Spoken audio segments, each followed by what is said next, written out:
Okay. I make music. I'm doing a song a day challenge where the goal is to make a song a day until the end of the year. I drop 7 songs every Friday. 7 songs. Guess what day it is? Guess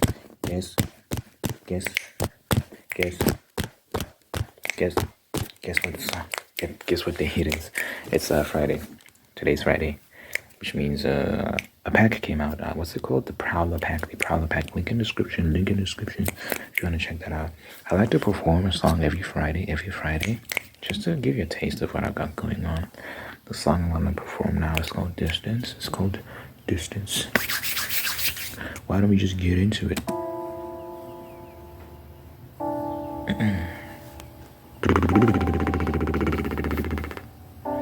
Yeah. Way home.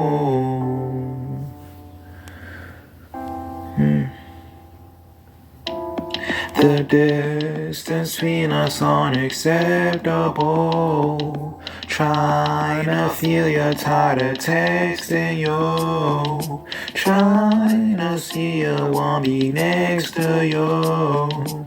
I'm trying to let go. Distance is killing me.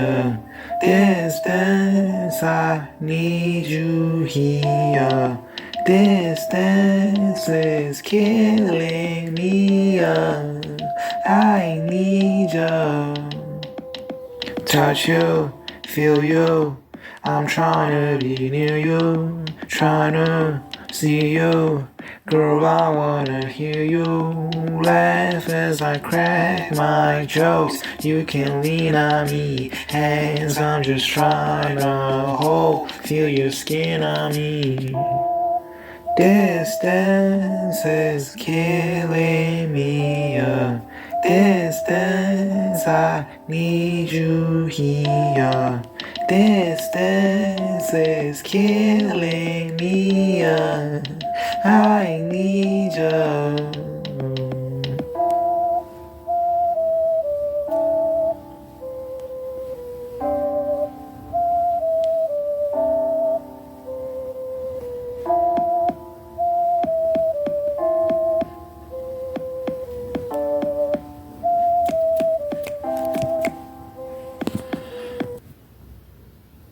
Link in description.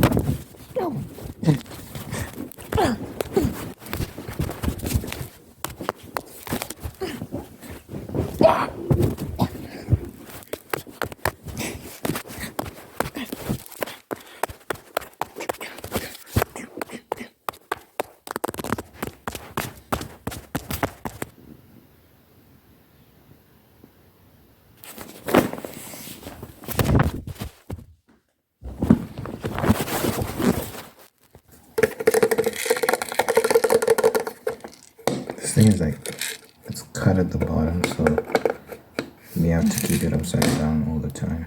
It's like a pepper grinder.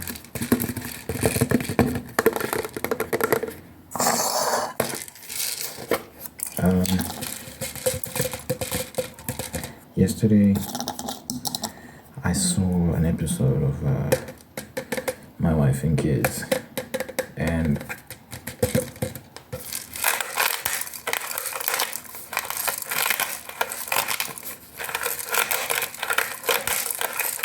basically, how do I summarize this?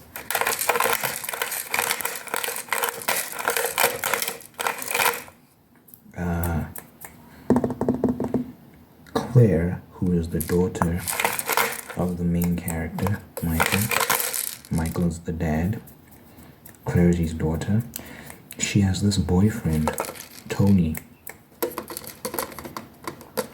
So Claire and Tony show up to the house, and they're like, Dad, Mom.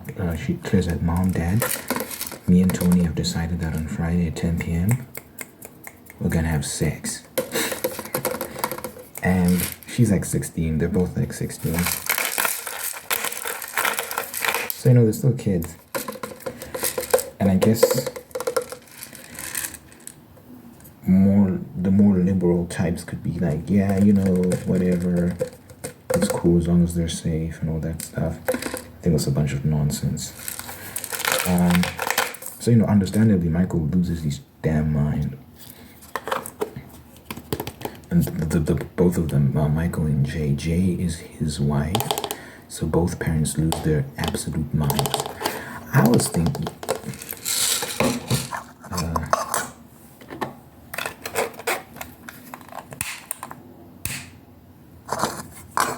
hold on, get rid of the spoon.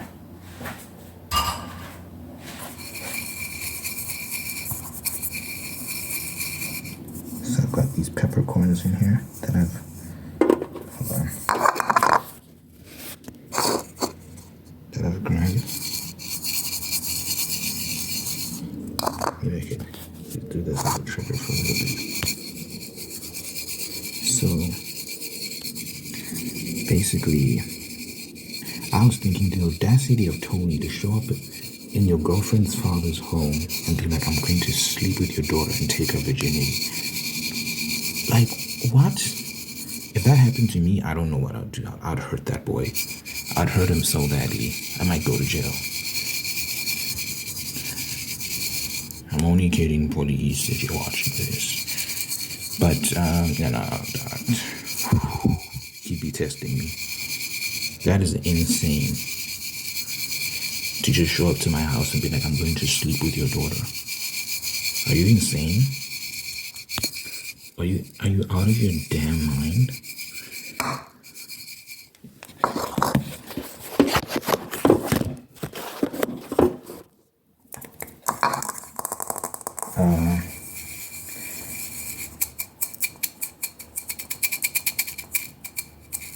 So like, it becomes, the whole episode becomes the parents, Michael and Jay, trying to prevent this link up they're gonna have at this hotel, because Tony rents a hotel. He even shows Michael the condoms he's going to use. I'm sorry, I'm burning the peppercorns now. That's probably not a good idea.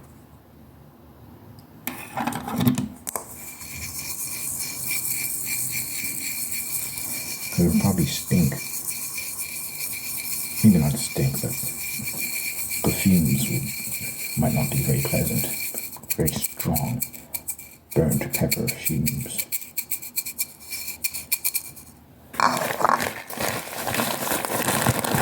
There's some salt. Some sea salt. Sea salt, sea salt, sea salt, sea salt, sea salt.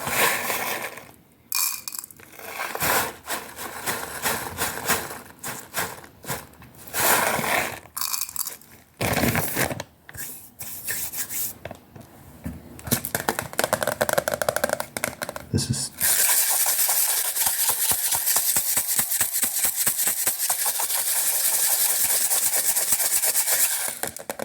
steak and chop seasoning.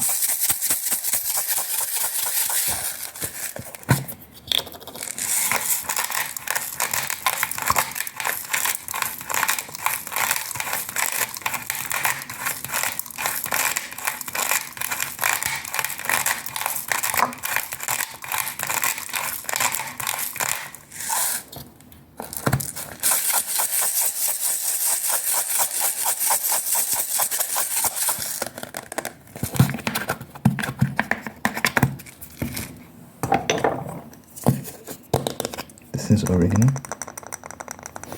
Oregano.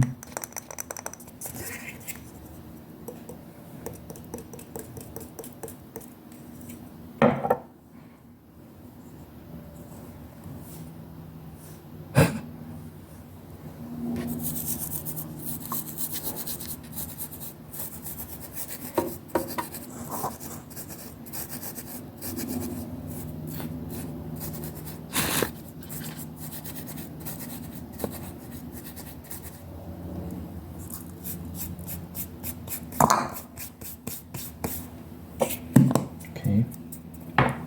Hold on. Let's just give you a temporary beat down, okay? So he's even showing Michael the condoms he's gonna use to have sex with his daughter. I'm like, this kid, bro, he's asking to die.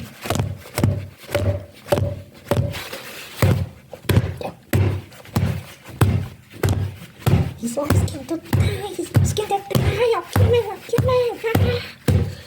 Like,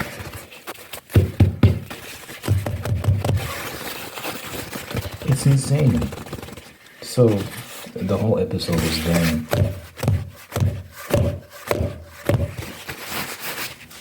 like figuring out how they're gonna break this whole thing up, this whole situation up. I'm like, you don't need to have a plan. Just tell them no. Like, it's not gonna happen. You're not going anywhere with this boy. In fact, break up. He's crazy. How dare he come into my house and tell me to my face? Like, I'm going to sleep with your daughter and take her with me.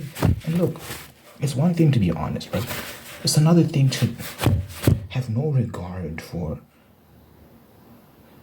like, how I'm gonna feel in that moment when you're telling me these things. She's my daughter. She's my daughter. You know what I'm saying? Like, it's upsetting. So then, in the end, at the end of the episode, they end up being like, no, it's not gonna happen. Yeah, that's how the episode ends.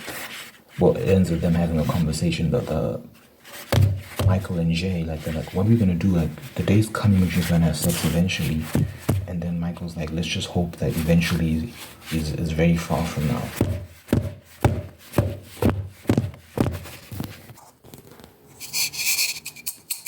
So, I'm like, listen, this is so nonsensical. You're clearly terrified of this girl just having sex with some kid. And you don't know how you're going to solve the issue of the fact that she's going to have sex one day. And these are the pitfalls of, like, secular society. Because, you know, where I'm from, it's very simple. If you want to sleep with someone's daughter, you have to marry her. You have to marry her. You have to have a job, prove that you can put a roof over her head and take care of her. And if you have kids, you prove that you can take care of the kids. Then you have to put a ring on her finger, have a wedding, have the parents there, have the family there, so they're witnesses at the wedding, marry her officially. Then, guess what? You can have as much sex as you want. You know, and to that point, imagine if we held all young men to that standard. Like, if you want to have sex with this young lady, you're going to have to marry her. And if you want to marry her, you're going to have your act together. You're going to have to be working. You're going to have to prove that you can take care of her in all the ways that matter. Like, imagine if you just apply that standard across the board. Oh my God. Society would improve so much because now sex is earned. You earn that. As a baseline prerequisite, you have to have your act together. You can't just be some bum and you're getting pussy. Imagine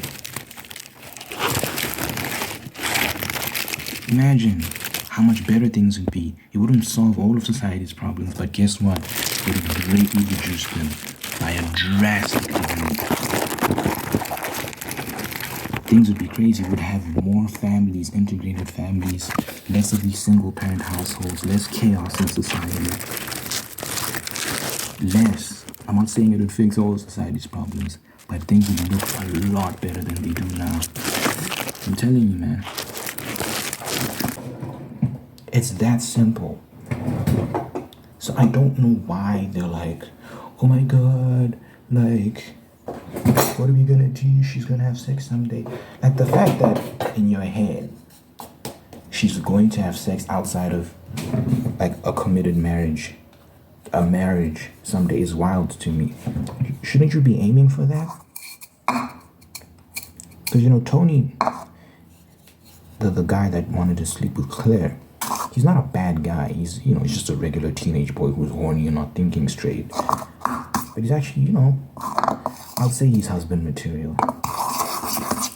He's a church-going kid and he's a nerd and all this sort of stuff.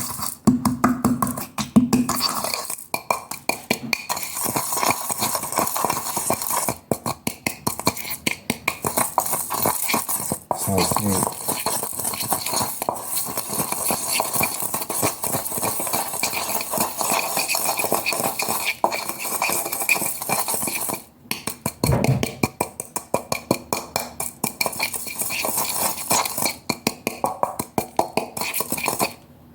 I'll say, he's not a bad kid. So why not just logically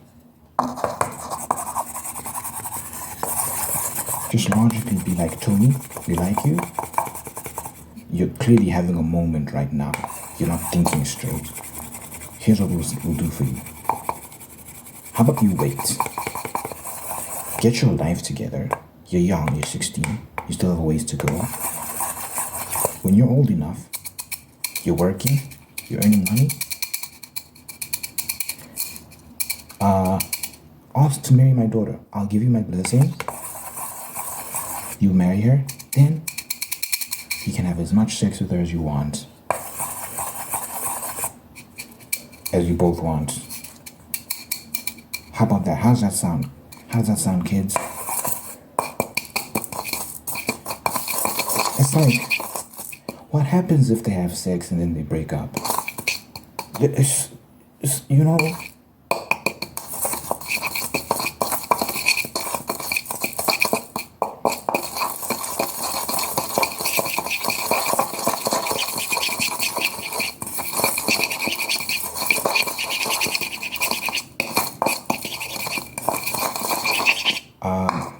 in biology, there's this term known as pair bonding. Basically, when you have sex, your brain releases chemicals. Vasopressin, oxytocin. With women, it's more oxytocin. With men, it's more vasopressin. But I think we both release both chemicals to certain extents, to varying degrees. So these are known as bonding hormones.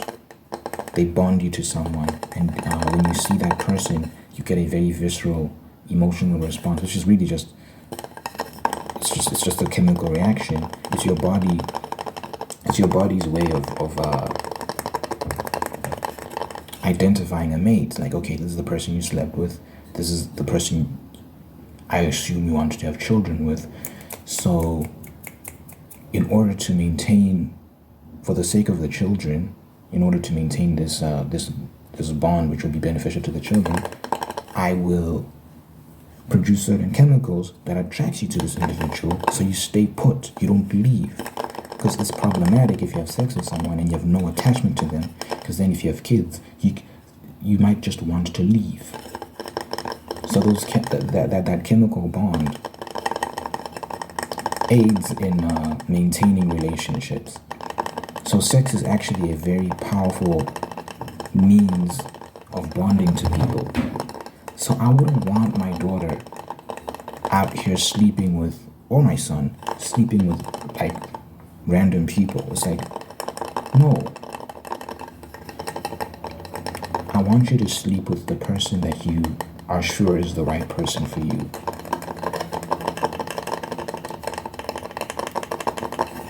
I wish people just understood this. It's not closed-minded bigotry and all that nonsense. This This is real stuff that has been observed over many, many, many years, countless studies. It's biology, it's common sense.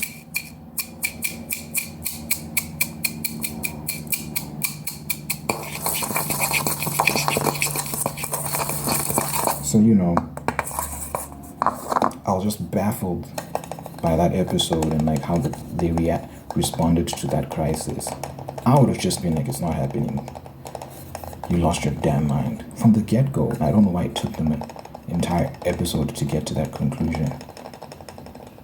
But then they didn't even arrive at the conclusion of, oh, you should probably marry her first, Tony. Which is why I think it's good to get married young, like as adults, not as kids, but as adults. And when you have a support structure such as a healthy family, a mom and a dad, we can help you while you're getting on your feet as a couple, as a young couple. We can help you with whatever bills you might have. Maybe we can get you your first car. If you got children, we can help you with diapers and baby formula, whatever the case may be, clothes. We can help you while you're getting on your feet and eventually becoming independent. But I think it's good for people to get married young and have children young. I think it's a great thing, because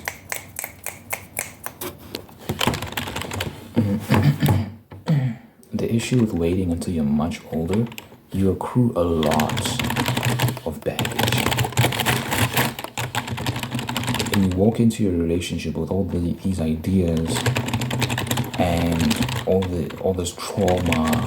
It only complicates things. I think when you're young and you haven't had too many experiences, what that allows you to do is build experiences with your partner and formulate identities with each other, because people are constantly changing. I think it's much better to go on that journey of discovery and growth with someone else, because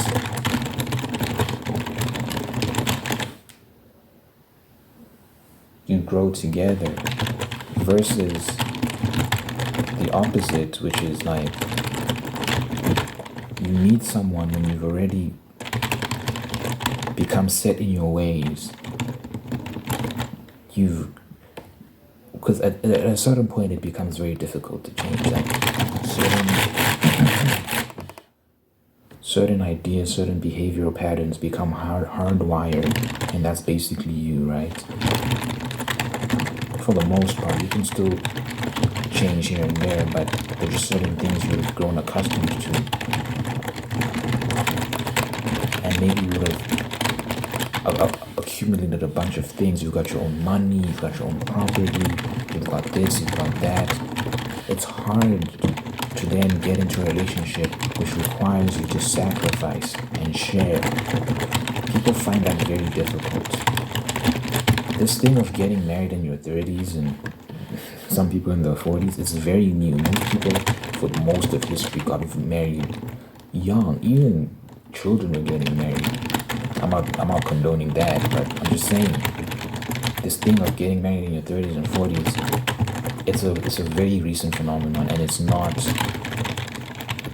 good. It doesn't work. The divorce rates are higher than they've ever been. It's just in general, people unsatisfied within their relationships. We're more sexually liberated than we've ever been. We have more options than we've ever had, and yet we're the unhappiest we've ever been in the romantic sphere.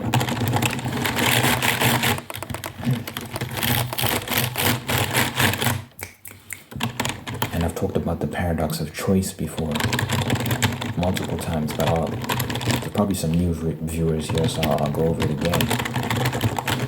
Basically, and I like to use this analogy. When I was younger, we had 4 channels on the TV. I'm from South Africa, so we had SABC1, SABC2, SABC3, and ETV. Every day at 5 p.m. on SABC2, they'd play Dragon Ball Z. Monday to Friday, 5 p.m. Dragon Ball Z. I'd come home from school, excited, watch Dragon Ball Z.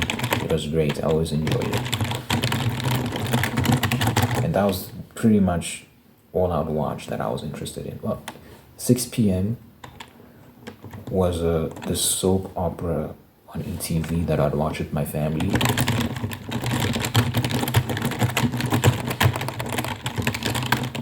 So it's like 2 shows, basically 2 or 3 shows that you actually watch. Friday night, 8 p.m. was action movie night, so there was also that to look forward to. But the point I'm trying to make is very limited options. We had nothing to work with really, and we took what we could get, and we were happy with what we got, and we actually enjoyed it.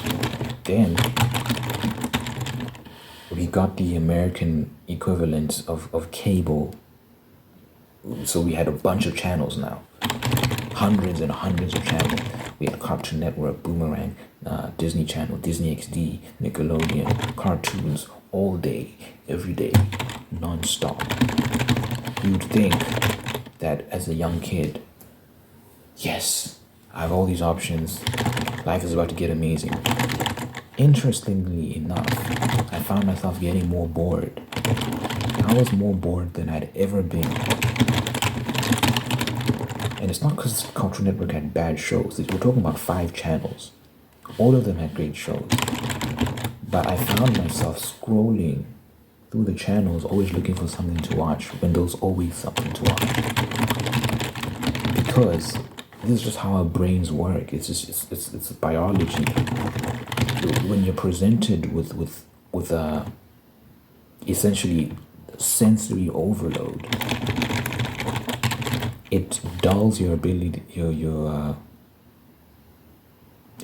to appreciate certain things. And it's the principle of scarcity. The more rare something is, the more valuable it is, the more likely you are to appreciate that thing. We see that with gold and diamonds and so on and so forth. And even it's very true with certain experiences. If you can easily access something without much work or effort, it's just readily available, you're not going to enjoy it as much. Like a paycheck you get after working your ass off means a lot more than money that was just thrown at you. You didn't have to work for it, you know? So you start applying that concept to the dating realm. There's certain biological implications that has.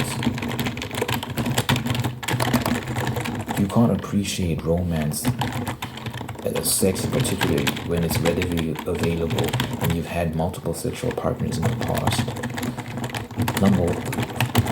One of the reasons for that is, again, we talk about the chemicals your brain releases. When you're bonding with multiple people through that chemical process, it becomes harder to bond with just one person. You create this schism in your... Is schism the right word? This discordance, it's confusion, there's so many things going on at once, and it's hard to appreciate.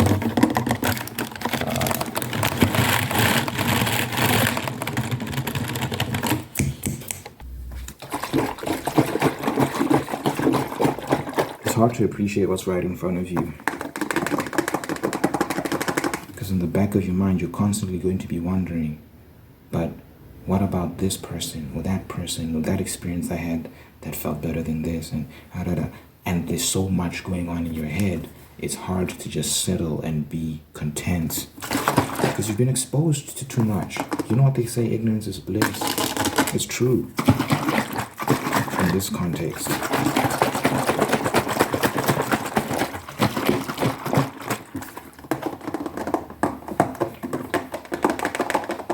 Which is why, as a father, I'd want to protect my kids from that and have these conversations with them and be like, there's a reason why I don't want you to engage in sexual behavior before you're ready for it, before you're married. Because because it can genuinely like affect your love life in negative ways, therefore affect your life in negative ways. And as a father, I feel like I would have failed if I knew this information and didn't tell you and try and prevent you from making those mistakes.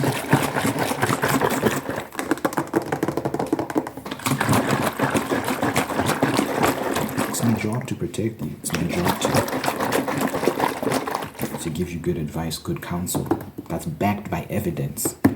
People can have opinions and whatnot. Your opinions don't matter. We have to look at the evidence. We have to look at what's most likely to happen when you take certain courses of action. It doesn't matter what you feel or what you think. It's just, it's about the facts.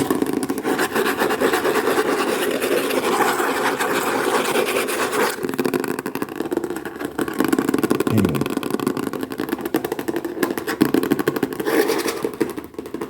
that episode just blew my mind. I was just like, oh, how are they letting this stuff slide? This would never happen in my household. It's impossible.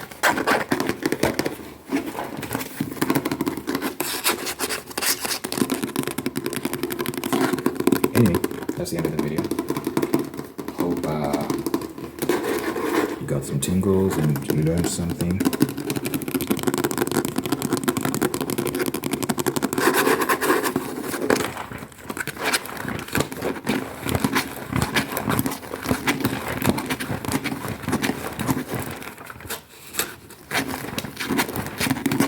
I like to pray at the end of all my videos just to impart blessing and peace and all that good stuff. So, if you don't mind. Dear God, thank you for this individual watching this right now.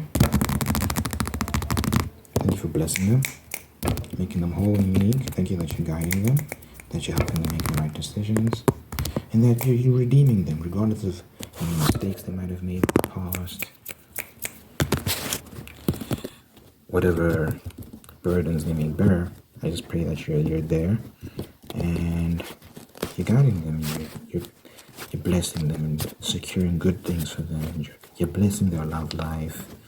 You're blessing them with people that care about them and take care of them, value them. Yeah, help them be the best version of themselves. So let your presence be felt. And bless this individual with good health, long life, and happiness. And the same over their friends, over their family. In my name I pray. Please don't pray. Amen. Amen. Amen. Amen. Thanks for watching.